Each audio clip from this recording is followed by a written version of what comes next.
industry has a gap in terms of the knowledge that it's giving women, especially women who tend to outlive their husbands by an average of 15 years. And so from someone who has been on the receiving end of a life insurance policy at a very young age, I think I'm in a good position to tell you that, listen, you need to have maybe even 2 life insurance policies, not 1. It's very good you're listening into this podcast. It's amazing that we can share these stories with each other and learn from each other. And that's why I'm happy to be here sharing my personal story so that you know, factor in all of that into your calculations for how much you need. T-minus 10 seconds. Welcome to the Journey to Launch podcast with your host, Jamila Souffrant. As a money expert who walks her talk, she helps brave journeyers like you get out of debt, save, invest, and build real wealth. Join her on the journey to launch to financial freedom in 5, 4, 3, 2, 1.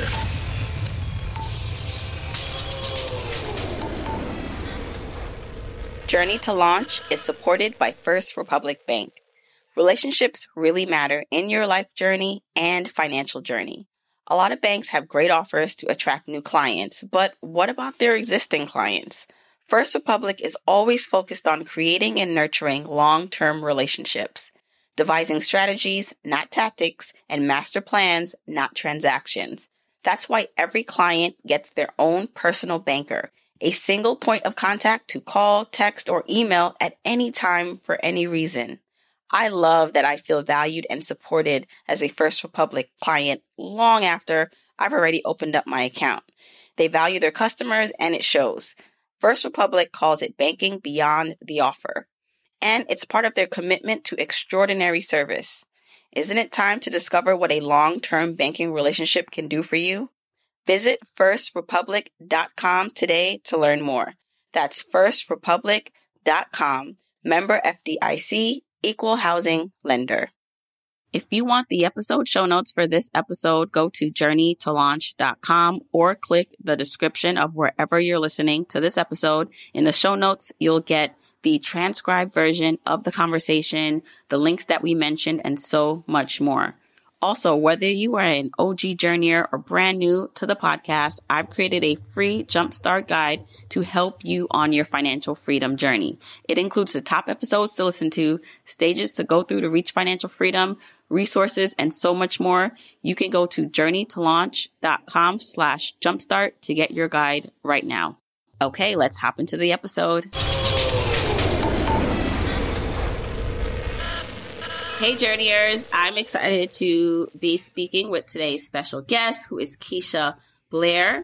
Keisha is a self-made jack of all trades, an award-winning international best-selling author and trained economist, wife, widow, mother of 3, and author of Holistic Wealth, founder of the Institute of Holistic Wealth, and so much more. We're going to get more into Keisha's amazing story and background, and I can't wait for you guys to hear it. So welcome to the podcast, Keisha. It's great to be here, Jamila. Thank you so much for having me. Yes. And I was saying, I read in your bio that you were Jamaican. And I was like, oh, we have that in common because I'm also Jamaican, even though people joke with me because I came here when I was 2, but I'm Jamaican. So big up to you. I'm excited to have you on. Yeah, absolutely. I'm excited to be here. So you are the author of a book called Holistic Wealth. And I'd love for you to start. We can start there. Because I feel like in this time, especially with us in this pandemic, which at some point we thought it would be like dying down, and it doesn't seem to be, like, who knows where we are in the midst of this. It just feels like this situation has caused a lot of us to look at what wealth really is and how we're using money to fuel our lives. And so I'd love for you to break down your definition of holistic wealth and why it's more important now than ever for us to be focusing on that.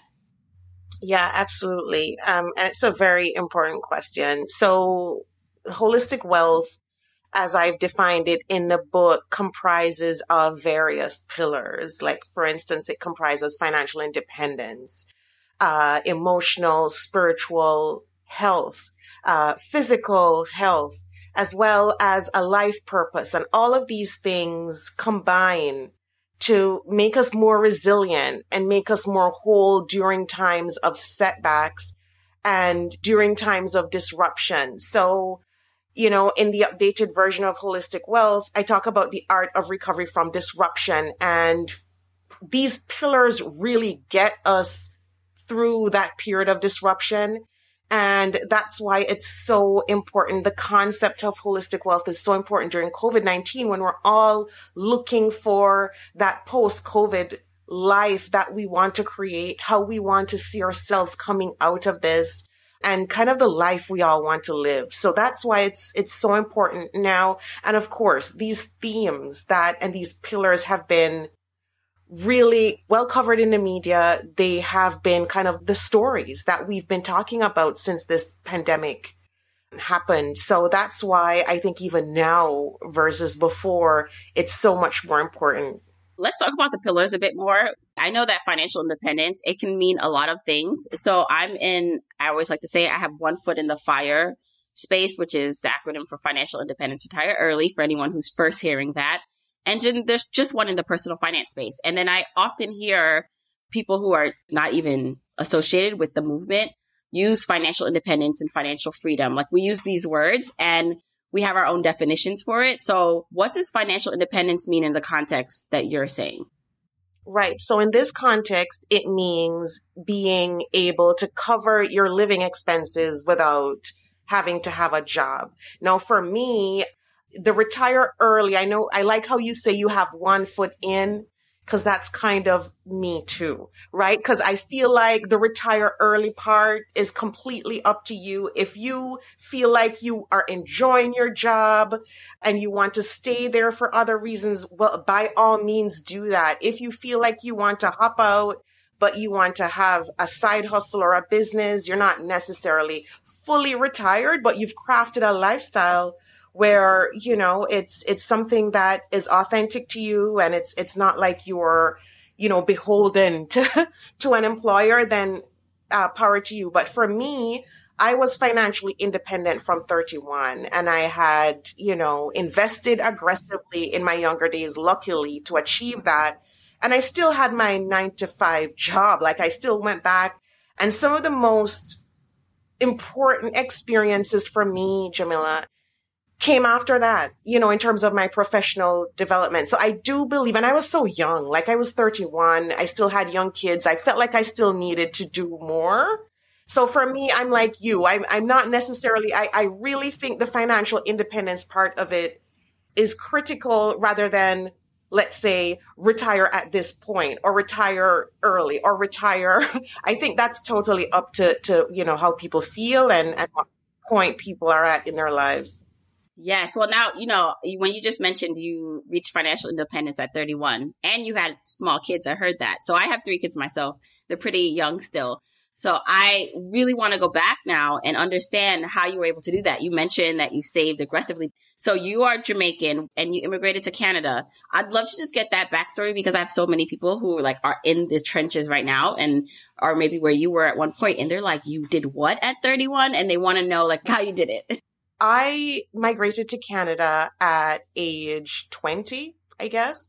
I came directly in school. So I came and I landed in my post-grad, at Carleton University at that age. And I got my master's there and then went straight into work.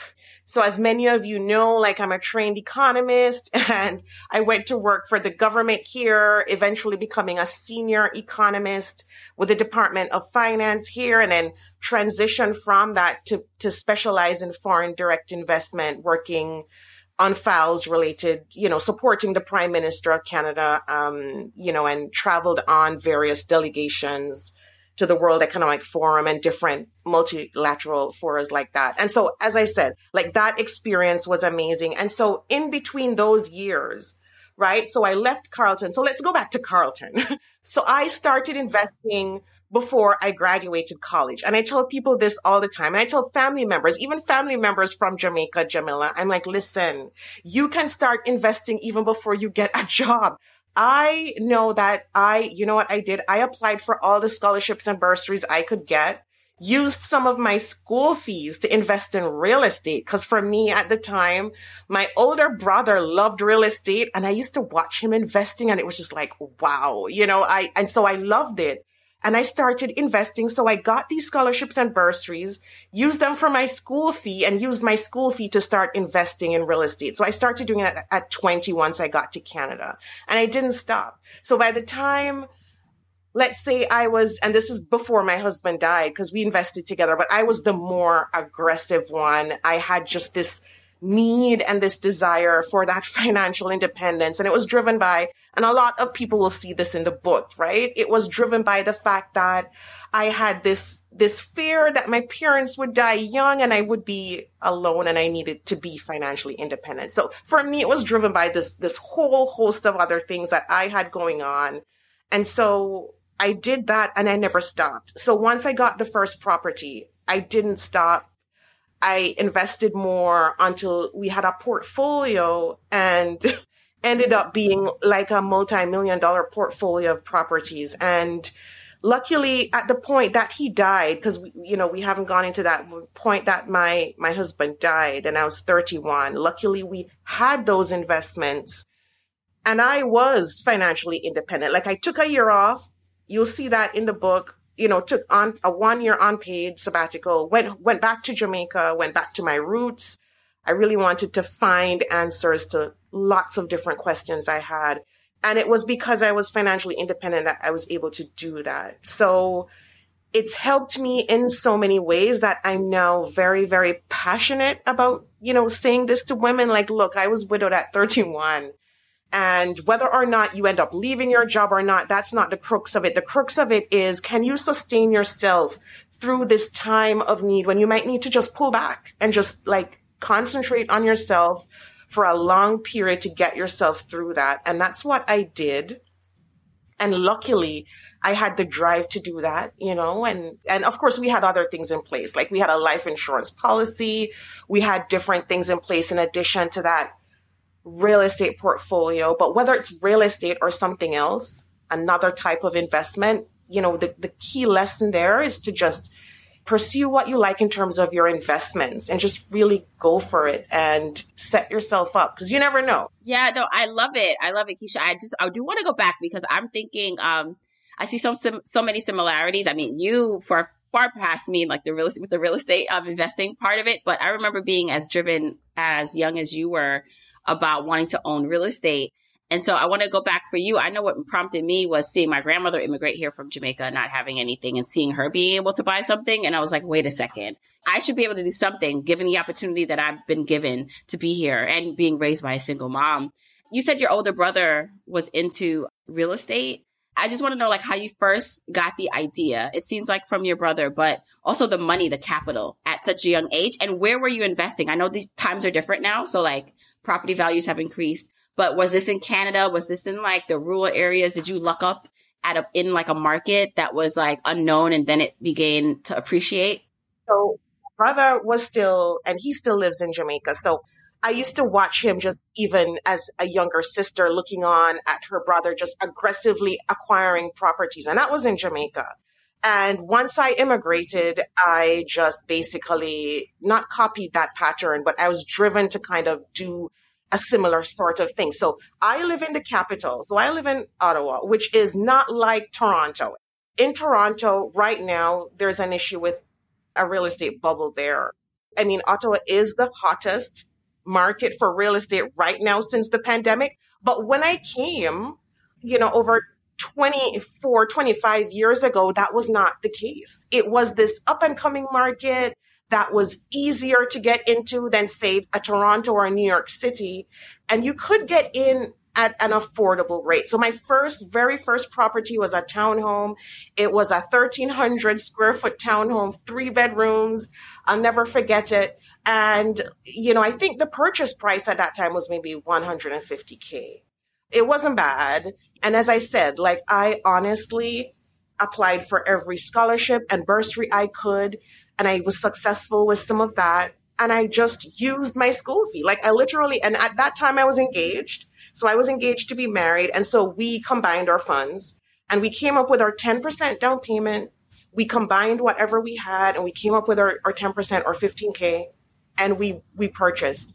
And I mean, that was like, let's say 25 years ago, or maybe not so much, but Let's say that was over 20 years ago. And today home prices, it's unbelievable. The home prices now, that townhome, I mean, I've sold it since, but I'm sure if I were to look it up now, that townhome is going for 700K. So you can imagine how much home prices have increased here. And as I said, this city is now the hottest home market in the country writ large. So now I have most of my properties here. I have a property in Jamaica. I have one in New York. But the bulk of it is here. And because it's now the hottest home market, there have been lots of gains in the portfolio in terms of appreciation. And it's unbelievable because every single family home now here is at the $1 million mark. And that's why I honestly tell everyone that I can, like, invest. It's not about your job. You're not going to get wealthy there. You're going to get that type of financial freedom through investing. So I know real estate is my thing, like you, Jamila. It's just honestly, I'm all out for real estate, but whatever it is that suits you or that you're interested in, just, try to learn as much as you can and go after it.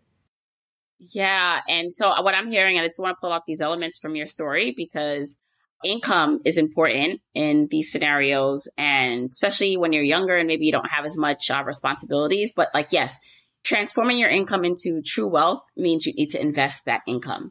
So I love that. And obviously you were very ambitious and education was key. Like, I feel like the fact that you were at that age, like taking out the initiative to like get all the loans you could or the grants. And then, so you were using that to then leverage and get property. It's great. And I know there's maybe some young people listening and they're like, well, I live in a city now. Everything is at the top of the market. Let's just say they are interested in real estate. By the way, there are other things you can invest in, like you can invest in the stock market, you can do other things, but let's just say real estate is their thing. They may be thinking like, well, yeah, Jamila and Keisha. And by the way, I only own, well, I don't want to say only, like it's not a big deal, but I own like one rental property that I bought and lived in my current home, right? But they might be looking at us and saying, well, you guys did that like 10, 15, 20 years ago when prices were reasonable, quote unquote. What is there for me now as like a young 20-something-year-old? Like, how can I start to invest in real estate if I'm interested? What are your thoughts there for someone? Yeah, no, for sure. I think about my kids too, right? When they grow older, what they'll be able to do. But I remember on the Holistic Wealth podcast that I host, I had this conversation too with another real estate investor. And I think there's some lessons there, both from my experience and from other women in their experience. And that is, look for small cap properties in neighborhoods that are up and coming and pool your funds. So for instance, you might not have that 10K down payment or the amount needed, but you can pool with, let's say, 2 or 3 trusted individuals, whether it's family members or friends, who, in your network, you could depend on to go into like a partnership like that with. That's another key thing. And the other thing is, my experience, I think, is still instructive. Honestly, I think if you're just starting out and you're looking to invest, think about the range of funds that you have available to you. Because some people might not have even thought about what I did in terms of using scholarships to pay my tuition and then using my school fee to invest. That's what I did. Wait, can I just interrupt you? Because I want to make sure I understand what you mean actually when you say school fee. So I know the scholarships help pay for the school, but what do you mean by school fee? So I applied for the scholarships and that was used to pay my tuition, right? And so I had that lump sum of funds in my bank account to pay my tuition. But because I got the scholarships, I used that, money that I had to pay my tuition to start investing. You used it for both paying for your tuition and then if you had money left over, investing in property. Right. And for the most part, I will say if I look at the ratio of what went to what, most of it went to investing. The other thing that I did during school was, of course, I worked, like not necessarily working this big full-time job, but I worked part-time wherever I could. I picked up things wherever I could too, as well to help. So when you think of, the funds that you have access to, you might have a pot of money that's labeled X for this, or why for that. Think about how you can get creative with the different pots that you have and what you can do to use some of, let's say, one pot to start investing. So there's some, lessons in terms of finding someone to invest with, if that helps. Looking at the different pots of money that you have and really looking at properties that are more affordable, where you think there will be appreciation over time. So they're in decent neighborhoods that will attract renters, that are close to amenities, to schools, close to all of those things that people will gravitate towards when they're renting. Because like my first property and first couple of properties were like that. They were near to schools, near to different amenities, and they were very, very attractive to renters. So I think, if you're starting out now and you're wondering how to get your foot in the door, those are some of the things that I would advise. That's great advice. And when it comes now as you're in your 20s and you mentioned your husband passed away and you were only 31, luckily you guys have been investing together. So there was like a nest egg from the real estate. But you mentioned insurance, and I want to just talk quickly about that, like how you were preparing for this unfortunate event and then how much it helped you, just so a lot of us don't want to think about like all the bad things that can happen, but that we should have these things in place. Can you share some of that? Absolutely. So right before I had my first child, this was before my husband died, we decided to call in a financial advisor and take out a life insurance because we figured with becoming new parents, it was the best thing to do to plan ahead financially. And luckily we did, because my husband died 3 years later. So when you're in your 20s, like we were, you can get life insurance policies. I remember when we took ours out, it was probably $28 a month. Tops. It went up maybe 10 years after to maybe 30. I mean, that's how low it is for a pot of funds that can really help you weather, that type of setback, which is absolutely critical to being financially resilient. And I talk about that a lot. When I train, like for instance, when I train coaches at the Institute on Holistic Wealth. So that's one other thing that I think is a critical piece that we all need to have in place. Because yes, you have your investments, but you also need that. And there's so many other reasons that I could get into why you need that. That it's unbelievable, Jamila. For instance, and I just quickly, like when my husband died, obviously, you have funeral expenses. You might have travel expenses. We went back to Jamaica for the funeral. You might have other expenses, things that need to be paid off right now. And I mean, yes, everyone should have an emergency fund. Definitely, that's another critical aspect. But you want to also have a life insurance policy. Like you're not going to want to, sell off property, or you're going to be in a position where you're going to have a significant outlay of costs right after the death of a loved one. It could be 25, 30K. The average funeral now is just unbelievable, right? So again, when we think about that portfolio that you need to have, yes, your investments, your life insurance should be there, your emergency fund should be there. And all of those pillars are so important because like my story is just instructive, I think. We need to have all these different pots of money, the different funds, so that, once that setback comes, that we can use those funds that are readily available to us. Let's say real estate might not be that in that bucket, but we need other buckets that might be readily available, like liquid investments that we can draw on to be able to finance whatever we need to do. Yeah. And even with the case of real estate, like I know we will tend to use that in our net worth calculations, like the equity, of it, take out the mortgage.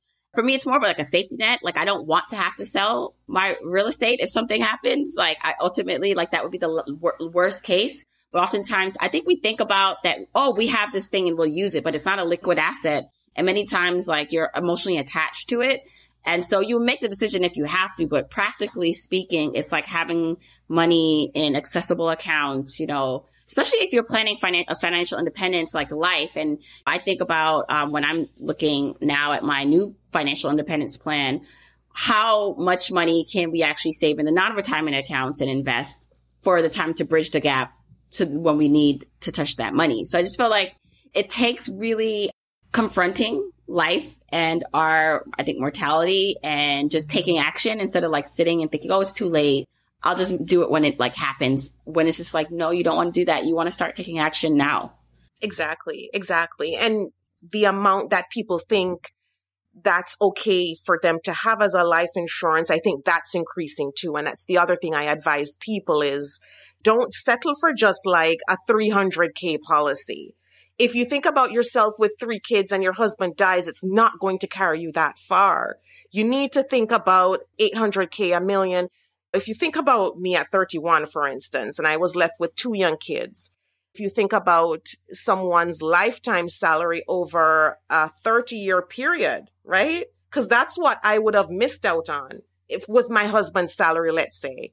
Then you should be thinking around that along those lines, right? Not necessarily just like, yeah, I'll get a 200K policy. I mean, yeah, that's fine. It's better to have a 200K policy rather than nothing. But do please do that in the calculation, that opportunity lost, that cost, and do that over a 30-year period to see what would be ideal, especially if you have 2, 3, 4 kids. What would be ideal and the type of life that you would want if you want to take time off, factor that in your calculations. That's something else I tell people because I feel like the industry has a gap in terms of the knowledge that it's giving women, especially women who tend to outlive their husbands by an average of 15 years. And so from someone who has been on the receiving end of a life insurance policy at a very young age, I think I'm in a good position to tell you that, listen, you need to have maybe even 2 life insurance policies, not 1. I mean, we had 2 life insurance policies. So it's very good. You're listening into this podcast. It's amazing that we can share these stories with each other and learn from each other. And that's why I'm happy to be here sharing my personal story so that, factor in all of that into your calculations for how much you need. Yeah. Did you know that most people are paying too much on their auto loan? It's true. Jen and Dave use Auto Approve to refinance, replacing their overpriced loan with a cheaper loan and a lower monthly payment. They use the money they saved to finally take that family lake trip they'd always talked about. What would you do with more money in your pocket? Auto Approve connects vehicle owners with the best available rates to refinance their current car loans with no markups ever and handles the paperwork. Yes, even the DMV, making it simple to save thousands and lower your monthly payments. They do it by instantly accessing the nation's most competitive lenders to find your savings immediately. When you refinance with Auto Approve, you get an advocate that works for you to make sure you get a great deal. In fact, in 2021, Auto Approve was able to save their customer on average almost $1,700 a year.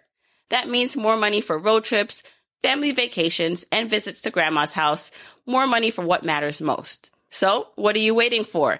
You deserve a lower monthly car payment. Free up more money today for your next adventure when you refinance with Auto Approve. Find out how much you can save at autoapprove.com/journey to launch. That's AUTOAPPROVE.com/journey to launch. Let's talk about what is professional today. On LinkedIn, important conversations are happening around what it means to be a professional. What's considered professional has vastly changed from decades, even just years ago.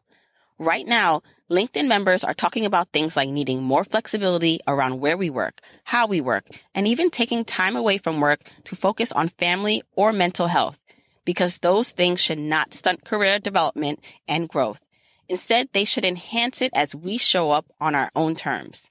Members are even putting what's most important to them in their job titles with things like podcast host /activist /mom. I know I'm going to update it to say podcast host /author /financial freedom crusader. Professional is ours to define, and our authentic self is our professional self. So if your LinkedIn doesn't reflect who you really are, update your job title. Post your truth. Show the world the authentic professional you, and join the conversations redefining professional on LinkedIn. LinkedIn. Welcome, professionals. talk about, as we're looking now at holistic wealth and how someone can like start to assess, maybe part of it now is just like, all right, I want to have like holistic wealth. And so I'm looking at these pillars that Keisha has just said. And can you just name them one more time? And then we can talk about a couple more of them in detail. Sure. So there's the financial independence pillar, and that pillar is within that holistic wealth portfolio. It's called your financial independence portfolio. And then there's the emotional and spiritual aspect. And within that, it's called your emotional and spiritual portfolio. And that's part of the holistic wealth portfolio. And then there's your health, well-being, and relationships. And so that's kind of like another pillar. And there are the different pillars that really combine to allow you to achieve holistic wealth. And that's one of the things that I'm training, certified holistic wealth consultants on now, is to structure that portfolio in a real practical way for people. And Jamila, some of the things we were talking about now are in there. And when we talk about a life purpose, which is also part, I tell people you need to have a personal mission statement, and your money mission can come under that. And that's how it breaks down practically in terms of crafting a portfolio. And of course, you can imagine like the financial independence piece of it is big because it captures everything we were talking about and more. And when you read the book, you can see how it really ties together nicely in terms of the key aspects and what you would need for that holistic wealth portfolio. I know for me, this is why I put these together, Jamila, is because, look, we had a life insurance policy. We had investments. I was financially independent. That is not enough to get you through. You need to have those key relationships. You need to have your mental and emotional health taken care of. You need to, your spirituality, like all of that is what gets you through the day-to-day grief, that feeling like you're overwhelmed, that you won't make it. The money is great because you will, you'll be able to take care of yourself. But what about the other parts of us that are key to being resilient, the other parts of us that are key to overcoming that setback so that we can chart a way forward? And those are the other key components within that portfolio that each of us needs. Yeah. And it's why I think while you're on the path to acquiring more, paying off debt, like increasing your net worth, like the money side of it, which is important, but all that other things, components you talked about that make us human, that make us uniquely us, our relationships, our emotions, like that is the key and driving force to like a well-lived life. Like the money is important to cover our basic needs. But I often find that so much of it is focused on just like the act of doing the thing, the act of paying off the debt, the act of investing, where it's just like, what's your ultimate vision for your life? Like, what do you really want to encompass? Forget like what the money side of things, but what do you want your day to look like and feel like? And who do you want, to be able to call on? And so I'd love to hear from you. I know you said the mission statement is important. What is like your mission statement? Like if someone's now sitting and thinking, well, I need to have a mission statement. What are the components of one? And can you share maybe your mission statement with us? Sure. Like it's amazing, the whole concept of the mission statement, because I find that that's what enabled me to really chart a life forward and not necessarily think about my identity within the context of any one job title or anything. It was this larger mission in terms of how I could help humanity. And so mine is wrapped up in this holistic wealth message, this mission to help as many people as I can achieve holistic wealth. And you see that mission within the different things that I do. Like I've set up this Institute on Holistic Wealth. I set up the Holistic Wealth podcast and the books that I'm writing. And so I'm training holistic wealth consultants to help people to craft their own holistic wealth portfolios. So that's mine. I mean, mine is longer. It's in the new edition of the book. And so it really encompasses a lot of things in terms of my story of self-too. And this is another point I want to tell people. So for me, I was a widow. I was widowed at 31. That's a part of my story of self. I was a maternal near-miss survivor with my first child. That's a part of my story as well. And I know lots of Black women go through that. So maternal health, especially Black maternal health, is a part of my mission. And I've weaved that into my mission statement. I've also weaved into my mission statement helping widows. And I've done that through this online website I have called The Modern Widow, and mentorship through Aspire Canada, which is another website that I set up. So you can see where my personal mission statement, and this is something that I coach people with, it should be aligned with your story of self in terms of what you've been through and how you can help people in this unique way because of your unique experiences.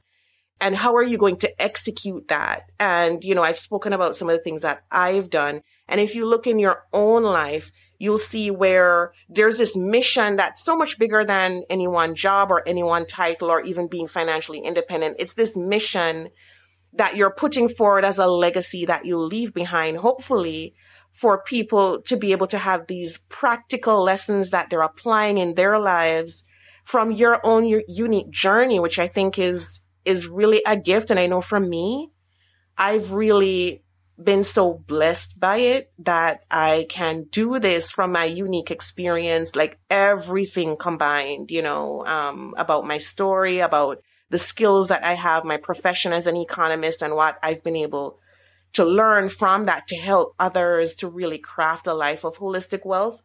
So that's it in a nutshell for me and in terms of my personal mission.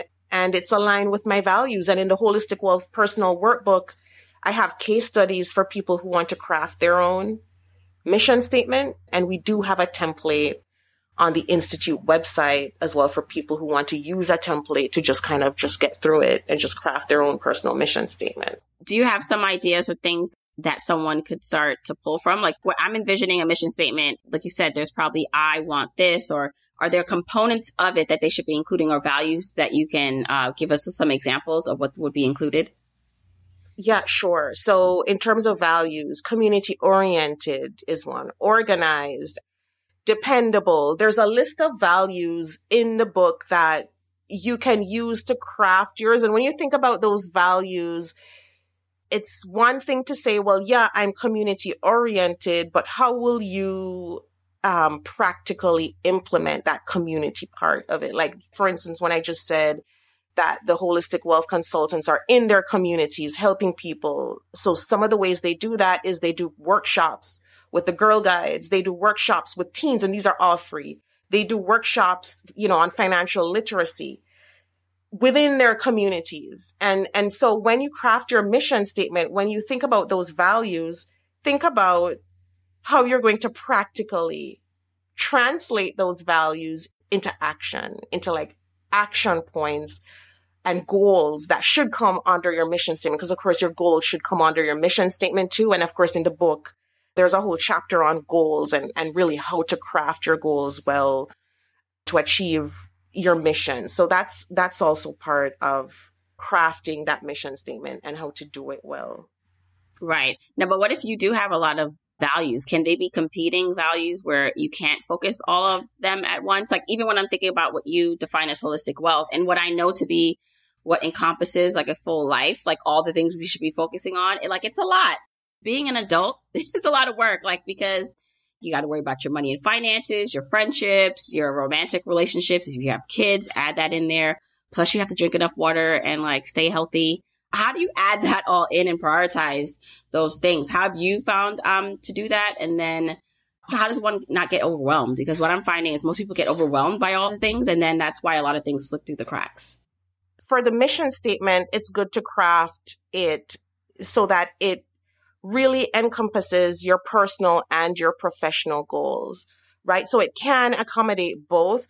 Where I think we get tripped up in terms of competing goals and really not being aligned throughout is where we may say things like, yeah, I want to climb the corporate ladder and kind of get to the top of my organization. But at the same time, I want to spend that much time with my family. So I think, we have to be very clear and honest with ourselves that if we're crafting a mission statement and we're putting in personal and professional goals, that they're not contradictory and that we're not overreaching and thinking, yeah, I can do this as a mom and I can climb the corporate ladder and still spend X hours with my family. That might be a goal that's competing and it might not be possible. So in crafting the personal mission statement, it's important that yes, we're combining personal and professional goals in there, but it has to be really aligned with something that's practical, the ideal life we want to live, what we want that lifestyle to be like.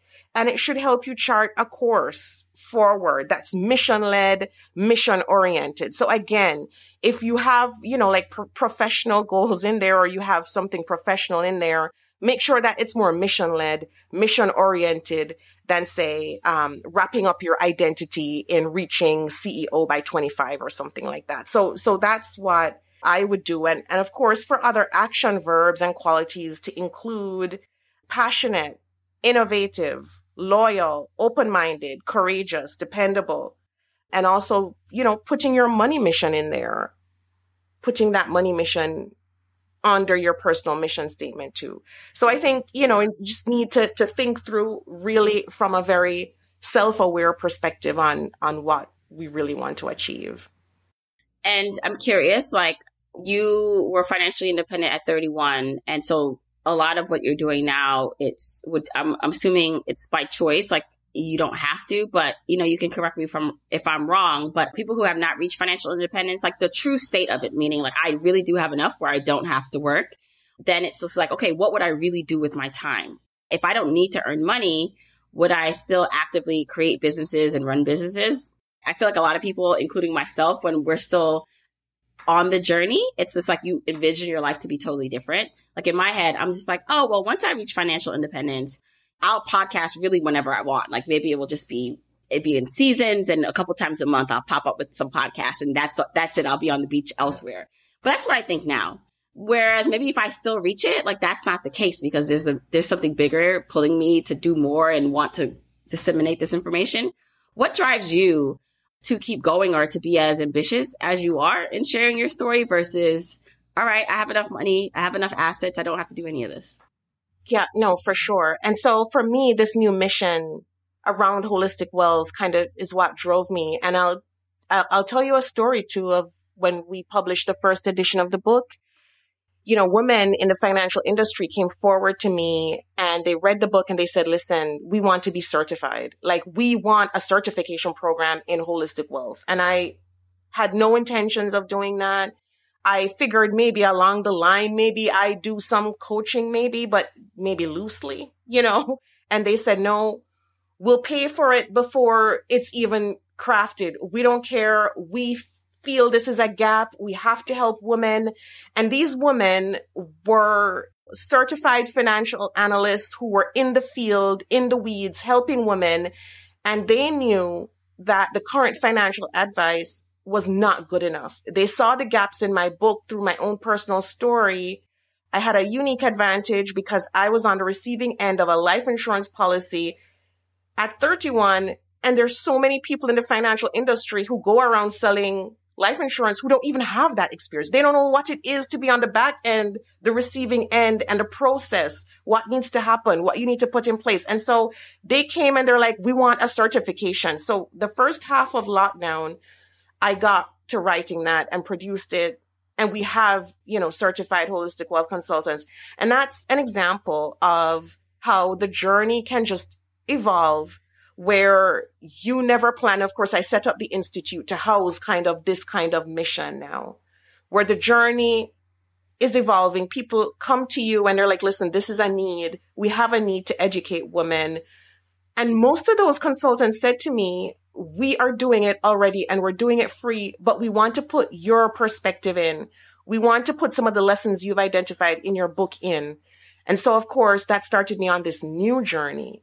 And yes, being financially independent is great, but having that impact and working with these women who are already in the field is just a much more greater thing that I've been called upon to do.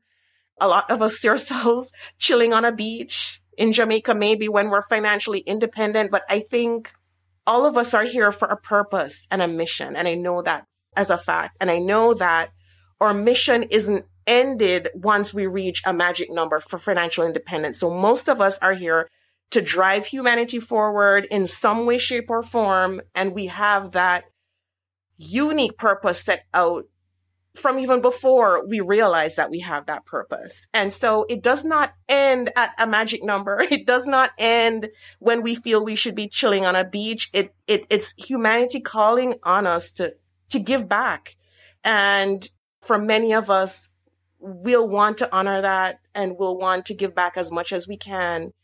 And that's the position that I'm in right now, where, you know, I'm doing this kind of work because people came forward and asked me to, and it's an honor to do that. So I think until my mission is done on this earth, that I will be giving back in some form or shape to communities and to women. And I couldn't think of anything more important. So I think, you know, if we think about it in that framework. Yeah, yeah. So you currently still live in Canada. It sounds like you have homes other places, which is amazing. I have Canadians who listen to the podcast. When I'm usually talking about investing, I'm more, you know, I'm looking at it through my lens of investing in the United States. But I have sisters who live in Canada. Two of my sisters live in Canada. I have a lot of family back in Jamaica. And this is going to be quick because I know like this will have to probably be a whole new episode. But for Canadians and investing, what is like a way in which someone can start to, with the number side of things, if they're in Canada, set themselves up for success? We talked about real estate already, but what are the investing options there? How is it different? Yeah, so it's pretty much the same as the United States. I think it's pretty much the same, although we call things different things. Like you say 401k, we say RRSP. Yeah, that's the thing. Things like that. It's just kind of like basically the same thing. There are a few differences in tax laws, essentially, but it's the same. I think we have different tools here in Canada that can set you up well for investing. Like, you know, I used to advocate for the tax-free savings accounts because it's tax-free. You can save there. And of course, you know, when I started out too, I started out on high interest savings accounts. And, you know, if I had to park a set of funds, then I would park it there. But definitely it's the same for both countries. And it's really just about maximizing and knowing how to leverage, you know, money that you have, whether you want to invest in real estate or stocks or something else. And really just, you know, I also advocate as an economist to have like a team around you. Like I had a financial advisor pretty young, right out of, you know, school. I had a financial advisor. I still do. Even though I'm an economist and I train financial advisors now, I still have my personal financial advisor. So I think those are the critical things that you need to have to invest. So financial advisor, just quickly on that, how does one determine like finding the right one? Because I think that's where people get tripped up. Like, I know they need to be a fiduciary, which means they have more responsibility to you. They're not going to make money off of the things that they're selling you. But I find that in the search for one or thinking of one, people are so afraid of like spending money on something or someone that potentially doesn't have their best interest. Yeah. And you're right. That's a really good question. I found mine by accident. And to be honest with you, I did not do that whole due diligence that I will advise people to do. I found mine by accident. It worked out really well. He was the one that looked at all our finances and said, listen, you need life insurance and this is how much I'm recommending. We went over and above that, but I would advise people to definitely do your research and make sure, you know, that financial advisor is aligned with your own goals so that they're not just coming to sell you like, here, buy this mutual fund or here, buy these range of instruments because I come bearing instruments to sell you. It's about, okay, well, I'm crafting a holistic wealth portfolio here. And I want to be able to craft it in a way that will make me more resilient in terms of my investments too. So that's a good place to start with a conversation with a financial advisor, not just like getting you to buy some financial products, because the financial industry right now, I will say, is flawed in that way. It's about, yeah, buy this mutual fund or buy this life insurance. You want to do it in a way that really sets you up. And some financial advisors are biased against even real estate because they don't make money when you buy real estate. They make money when you buy mutual funds, some of them. So right. So we have to look at those things and think about what we really want. And if you know you're crafting a portfolio, which I hope everybody's thinking about everything in a portfolio context and making you more resilient, then you're thinking about the pieces that you want and how they align with your personal goals. Like if you want to take time off, you know, we want to take a couple of years break, or you want to do something else with your life, you want to do some volunteer work abroad, everything in that portfolio has to, again, be structured in a way that will enable you to do that. And I think just to help with people if they're thinking about when they're talking to, because I have now a financial planner that helps, like a team now that helps me too. And it was really important for me to work with people who understood the concept of financial independence and retiring early. And the questions that are asked are not just how much money can we save you in taxes, but what are your life goals? What do you want to do by 40, 45? Like, so if I'm now someone who's now searching for someone and you're listening to this, it's like if I'm interviewing financial planners or advisors, I'm going to be asking those questions. Like, I have some life plans and things I want to do. How can you help me do that? And then I think their response to that will kind of be indicative of if they're able to look at the whole you, not just like, how much money do you have to invest, but why are you investing? Are they asking you the right questions? When you push back and have questions for them, are they patient? Are they explaining things to you? So that's just my 2 cents too about finding someone. Yeah, absolutely. Okay, Keisha, this was delightful. Please tell everyone where they can find out more about you and your book. Absolutely. So the new and expanded Holistic Wealth, it's available for pre-order right now. And you can get that online, everywhere online, Amazon, Indigo, Barnes & Noble, Target. It's everywhere now. It's available for pre-order. My website is KeishaBlair.com. Feel free to reach out to me. My email is info@KeishaBlair.com. And I love hearing from listeners and from readers. And on social media, I'm at Keisha O. Blair. And that's for Twitter and Instagram. And for Facebook, it's Keisha Blair Author. And again, feel free to reach out on social media as well. And of course, we have the Holistic Wealth Podcast and the Institute. So that's also available for people who want to tune in. Awesome. I will link all of that in the show notes. Thank you so much, Keisha, again for this. Thank you so much, Jamila. It was really good being here. Don't forget, you can get the episode show notes for this episode by going to journeytolaunch.com or click the description of wherever you're listening to this. And you can still grab your Jumpstart Guide for free to help you on your journey to financial freedom by going to journeytolaunch.com/jumpstart. If you want to support me and the podcast and love the free content and information that you get here, here are 4 ways that you can support me and the show. 1, make sure you're subscribed to the podcast wherever you listen, whether that's Apple Podcasts, that purple app on your phone, your Android device, YouTube, Spotify, wherever it is that you happen to listen, just subscribe so you are not missing an episode. And if you're happening to listen to this in Apple Podcasts, rate, review, and subscribe there. I appreciate and read every single review.